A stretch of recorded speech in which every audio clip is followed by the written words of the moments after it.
Buen día, este es el grupo 17 y los integrantes somos Dolly Anjonela Cuaspa Rosero, Cristian Ronnie Reyes Morales, Paola Andrea Mosquera Echeverry y Nelson Fabián Illich Arrieta. La descripción que les vamos a hacer corresponde al municipio de Suárez Cauca, el cual hace parte de la subregión norte del Cauca y de un corredor estratégico para la movilidad que comunica el norte del Cauca con el centro oriente del departamento, el sur del valle y el Océano Pacífico. Limita al norte y al este con el municipio de Buenos Aires, al sureste y sur con el municipio de Morales y al oeste con López de Micay. Se configura como una zona de transición hacia la región del Naya, corredor natural que comunica el centro y el piedemonte de cordillera con el Océano Pacífico. Respecto a la presencia histórica de grupos armados, esta ha sido una constante, sin embargo, recientemente ha tenido un progresivo proceso de expansión, avance y disputa territorial del Frente Jaime Martínez y otros grupos armados ilegales como el EPL, la Segunda Marquetalia, entre otros. Durante 2018, las acciones bélicas, amenazas, homicidios, desplazamiento forzado y reclutamiento forzoso fueron constantes. La columna Jaime Martínez logró un mayor nivel de organización, estableciéndose como el principal actor armado ilegal en el municipio a finales de ese año y principios de 2019, anunciando su llegada mediante un panfleto que circuló en el mes de enero de 2019. Una evidente muestra del poder militar y organizativo de lo que se conoció en su momento como la columna móvil Jaime Martínez logró replegar a grupos como el EPL y el ELN y sostener acciones bélicas con el ejército sin debilitarse. Desde entonces fue consolidándose como un único grupo armado ilegal con control territorial en el municipio. Desde el segundo semestre de 2020 se presentó una disputa por el control territorial entre la columna móvil Martínez y la Segunda Marquetalia, adscrita en ese entonces al Comando Conjunto Occidental. Estos controles favorecieron el posicionamiento territorial y la gobernanza armada ilegal del grupo armado ilegal que posteriormente se convirtió en frente. En ese sentido, respecto a la evolución de la dinámica social, es importante tener en cuenta un análisis de qué tipo de población se encuentra en el municipio, la cual se caracteriza por un territorio pluriétnico y multicultural. Sus habitantes son de identificación étnica, representan el 87% de la población, de los cuales el 68% se autorreconoce como afrodescendiente, organizados en 9 consejos comunitarios, y el 32% como indígena, que se organiza en un resguardo NASA. Asimismo, el total poblacional abarca a población campesina y mestiza, que constituye el 13% restante. En cuanto a sus procesos organizativos campesinos, hay una organización campesina en constitución que adelanta gestiones para la creación de una zona de reserva campesina. Otra parte de la población se agrupa en juntas de acción comunal. Otro grupo poblacional que habita en este municipio es el de los firmantes del Acuerdo de Paz de las extintas FARC. Las gobernanzas armadas y legales de los grupos armados se basan en la distribución de normas y regulaciones sobre amplias esferas de la vida comunitaria. Es recurrente la instalación de pasacalles, pancartas y grafitis, algunos acompañados de artefactos explosivos improvisados, con el fin de recordar el control que ostentan sobre el territorio e imponer normas de comportamiento, que incluyen restricciones a la movilidad y el anuncio de las mal llamadas limpiezas sociales. Asimismo, respecto a los factores económicos, tenemos que precisamente la fortaleza del Frente Jaime Martínez deriva de su injerencia directa en los enclaves cocaleros señalados en el contexto territorial. Con la base en los precios de la coca de 2023, su participación en la minería de oro se ha incrementado también. En el actual escenario de riesgo, el control de la minería se ha convertido en una de sus principales fuentes de financiación mediante el presunto cobro extorsivo de hasta 4 gramos de oro por cada minero que lo explota de manera ilegal, acorde al tamaño y producción de la mina, y además favoreciendo la inserción de la minería no regulada. Cordial saludo. Siendo el día 21 de diciembre de 2025, aproximadamente a las 5:30 de la tarde, las disidencias de las FARC, específicamente la estructura criminal Jaime Martínez, abre fuego de manera indiscriminada contra la estación de policía del municipio de Suárez, Cauca.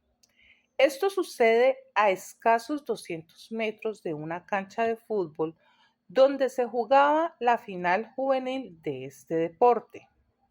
Los videos grabados por la misma comunidad dan fe del desespero de las familias donde se encontraban personas de todas las edades, lo cual generó un gran revuelo donde los espectadores y jugadores corrían para salvaguardar sus vidas.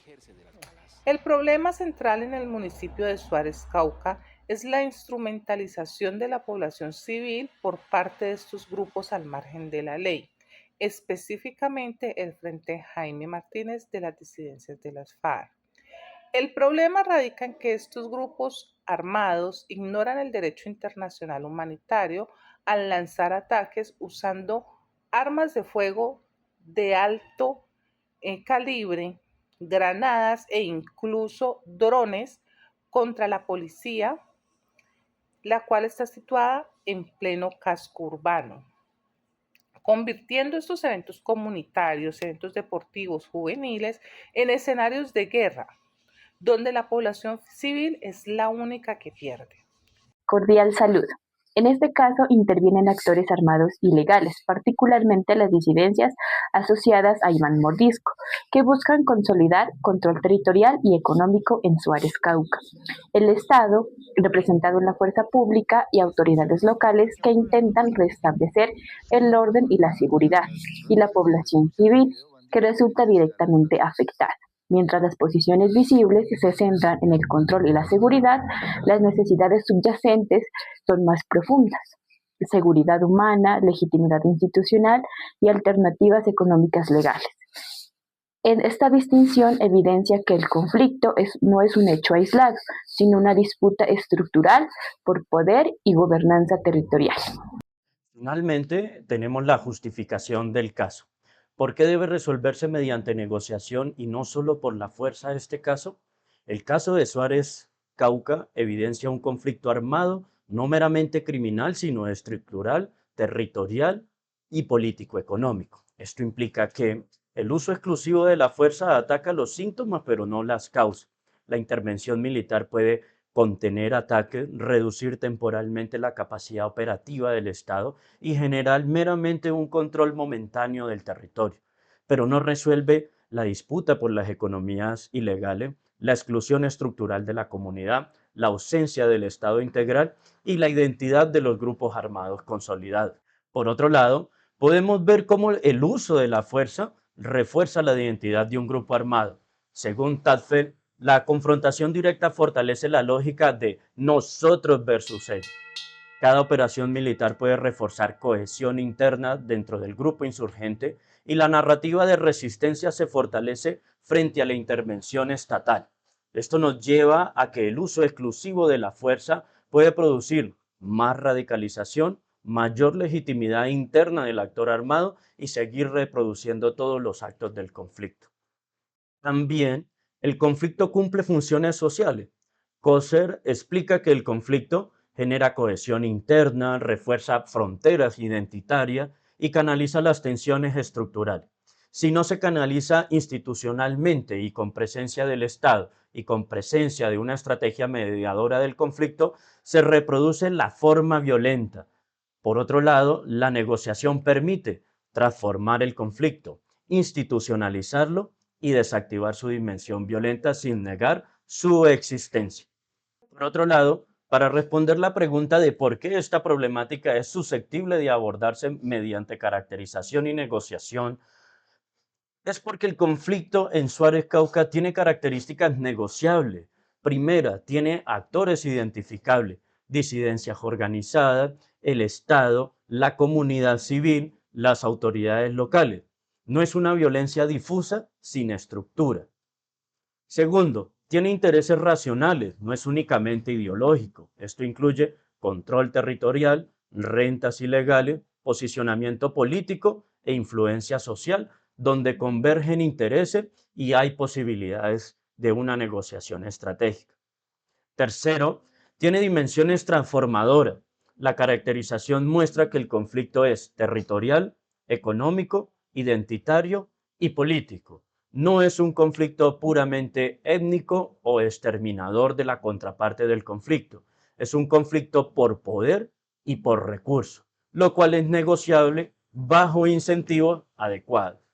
Cuarto, la comunidad es un actor clave. El hecho de que los ataques afecten eventos comunitarios, como en el caso del partido de fútbol, indica que este conflicto tiene un alto impacto social, tiene costos reputacionales, tiene riesgos de pérdida de la legitimidad de los actores armados dentro de la zona, y esto crea presión y oportunidades para procesos de desescalamiento del conflicto.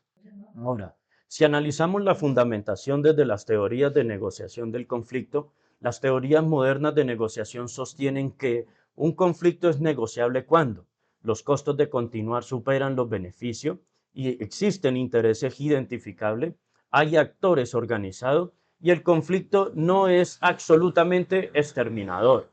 En Suárez, creemos nosotros desde esta caracterización que se cumplen estas condiciones para que haya una negociación del conflicto.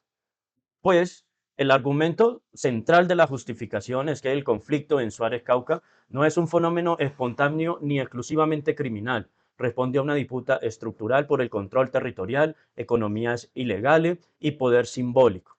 La respuesta exclusivamente militar puede contener la violencia, pero no transforma las causas profundas del conflicto ni desactiva las dinámicas identitarias que lo sostienen, dado que existen actores identificables, intereses racionales y costos crecientes para todas las partes. La problemática es susceptible de ser abordada mediante procesos de caracterización rigurosa y negociación estratégica orientada a la transformación estructural del conflicto.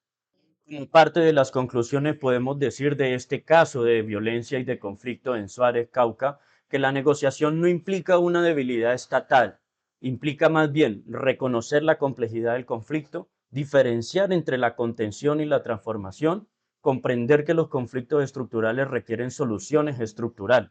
Finalmente, podemos decir que estos casos, como conclusión sólida, nos permiten a nosotros identificar que sí hay posibilidad de una estrategia de negociación, pues la negociación no implica ni la debilidad estatal ni la debilidad de los actores, sino que implica reconocer la complejidad del conflicto, diferenciar entre la contención y la transformación y comprender que los conflictos estructurales requieren soluciones estructurales.